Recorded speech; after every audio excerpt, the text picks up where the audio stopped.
Hello friends, welcome to my channel. ಹೇಗಿದ್ದೀರಾ friends? ತುಂಬ ಚೆನ್ನಾಗಿದ್ದೀರಾ ಅಂತ ಅಂದ್ಕೊಳ್ತಾ ಇದ್ದೀನಿ. ಬನ್ನಿ ಫ್ರೆಂಡ್ಸ್, ಇವತ್ತೊಂದು ಒಳ್ಳೆಯ ರೆಸಿಪಿ ಹೇಗೆ ಮಾಡೋದು ಅಂತ ನೋಡೋಣ. ಈ ಚಾನಲ್ನ ಯಾರಾದರೂ ಹೊಸದಾಗಿ ನೋಡ್ತಾ ಇದ್ದರೆ ಪ್ಲೀಸ್ ಸಬ್ಸ್ಕ್ರೈಬ್ ಮಾಡೋದನ್ನ ಮಾತ್ರ ಮರಿಬೇಡಿ ಫ್ರೆಂಡ್ಸ್. ಬನ್ನಿ ಫ್ರೆಂಡ್ಸ್ ನೋಡೋಣ. ಮೊದಲಿಗೆ ಸ್ಟವ್ ಮೇಲೆ ಒಂದು ಪಾತ್ರೆನಿಟ್ಟು ಸ್ವಲ್ಪ ಎಣ್ಣೆನ ಹಾಕಿ, ಎಣ್ಣೆ ಬಿಸಿ ಆದ ನಂತರ ಸ್ವಲ್ಪ ಜೀರಿಗೆಯನ್ನು ಹಾಕಿ, ಒಂದು ಮಸಾಲ ಮೊಗ್ಗನ್ನು ಹಾಕಿ ಫ್ರೆಂಡ್ಸ್.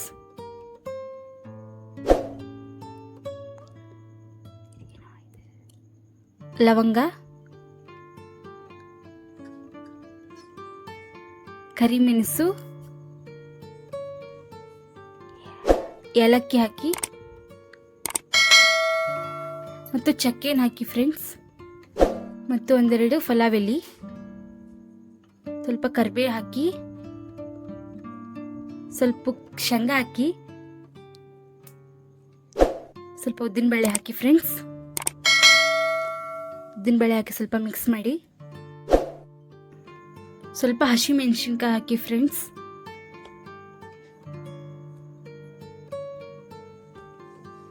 ಮತ್ತು ಕಟ್ ಮಾಡಿ ಇಟ್ಕೊಂಡಂತ ಈರುಳ್ಳಿ ಹಾಕಿ,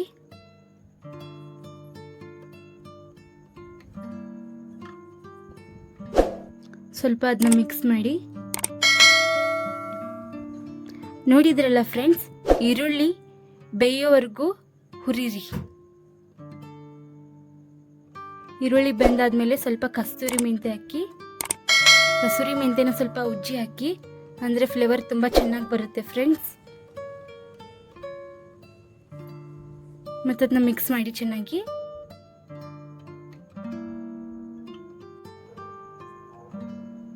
ನೋಡಿ ಫ್ರೆಂಡ್ಸ್, ನಾವು ಮೊದಲಿಗೆ ರುಬ್ಬಿಟ್ಕೊಂಡಂಥ ಟೊಮೆಟೊ ರಸವನ್ನು ಅದರೊಳಗೆ ಹಾಕಿ ಚೆನ್ನಾಗಿ ಹಸಿ ವಾಸನೆ ಹೋಗೋವರೆಗೂ ಚೆನ್ನಾಗಿ ಬೇಯಿಸಿ ಅದನ್ನು. ಮತ್ತು ಅದನ್ನ ಚೆನ್ನಾಗಿ ಮಿಕ್ಸ್ ಮಾಡಿ.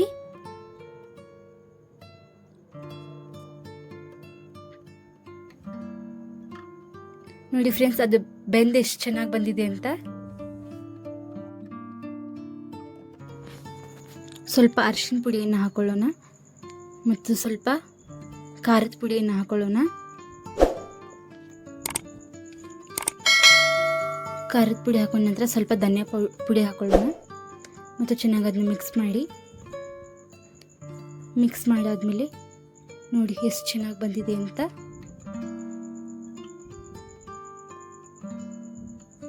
ಈ ಚಾನಲ್ ಯಾರಾದರೂ ಹೊಸದಾಗಿ ನೋಡ್ತಾ ಇದ್ರೆ ಪ್ಲೀಸ್ ಲೈಕ್ ಮಾಡಿ, ಶೇರ್ ಮಾಡಿ ಮತ್ತು ಸಬ್ಸ್ಕ್ರೈಬ್ ಮಾಡಿ.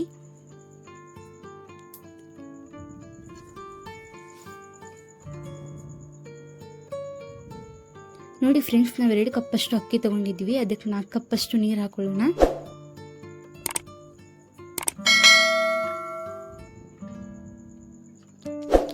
ನೀವು ಅಕ್ಕಿ ಎಷ್ಟು ತಗೊಂಡಿರ್ತೀರಲ್ಲ ಅಷ್ಟು ಅದ್ರ ಮೇಲೆ ಡಿಪೆಂಡ್ ಆಗುತ್ತೆ ನೀರೆಷ್ಟು ಹಾಕಬೇಕು ಅಂತ.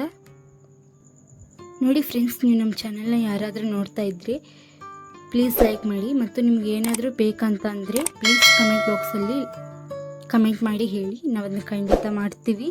ನೋಡಿ, ರುಚಿಗೆ ತಕ್ಕಷ್ಟು ಉಪ್ಪು ಹಾಕೊಳ್ಳೋಣ. ಕೊತ್ತಂಬರಿಯನ್ನು ಹಾಕೊಳ್ಳೋಣ. ಕೊತ್ತಂಬರಿ ಹಾಕೊಂಡು ಚೆನ್ನಾಗಿ ಮಿಕ್ಸ್ ಮಾಡಿ ಅದನ್ನ. ನಾವು ಮೊದಲಿಗೇನು ಅಕ್ಕಿ ತೊಗೊಂಡಿರ್ತೀವಲ್ಲ ಅದನ್ನ ಕುಕ್ಕರ್ಗೆ ಹಾಕೊಳ್ಳೋಣ. ಅಕ್ಕಿನ ತೊಳೆದೇ ತಗೋಬೇಕು ಫ್ರೆಂಡ್ಸ್. ಅಕ್ಕಿನ ಹಾಕಿದ್ಮೇಲೆ ಅದನ್ನ ಸ್ವಲ್ಪ ಚೆನ್ನಾಗಿ ಮಿಕ್ಸ್ ಮಾಡಿ.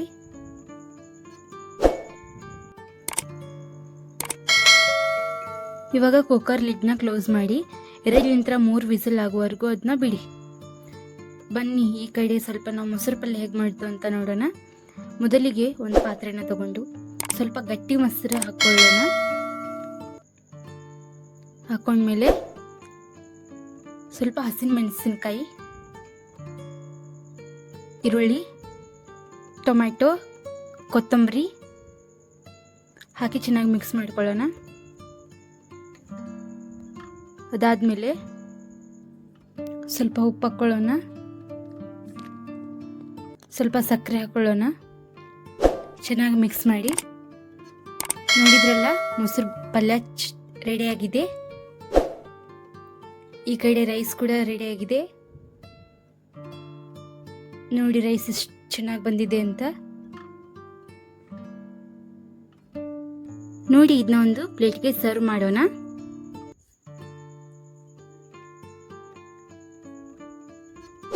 ನೋಡಿ ಫ್ರೆಂಡ್ಸ್, ರೈಸ್ ಎಷ್ಟು ಚೆನ್ನಾಗಿ ಬಂದಿದೆ ಅಂತ. ಇದ್ರ ಜೊತೆಗೆ ನಾವು ಮೊದಲೇ ಮಾಡಿಟ್ಕೊಂಡಂತ ಮೊಸರು ಪಲ್ಯನ ಹಾಕೊಂಡು ತಿಂದ್ಬಿಟ್ರೆ ನೋಡಿ ಫ್ರೆಂಡ್ಸ್, ತುಂಬ ಟೇಸ್ಟಿಯಾಗಿರುತ್ತೆ. ನಿಮ್ಗೆ ಈ ವಿಡಿಯೋ ಇಷ್ಟ ಆದರೆ ಪ್ಲೀಸ್ ಲೈಕ್ ಮಾಡಿ, ಶೇರ್ ಮಾಡಿ ಮತ್ತು ಸಬ್ಸ್ಕ್ರೈಬ್ ಮಾಡಿ. ಮತ್ತೆ ಸಿಗೋಣ ಮುಂದಿನ ರೆಸಿಪಿಯಲ್ಲಿ. ನಮಸ್ಕಾರ ಫ್ರೆಂಡ್ಸ್.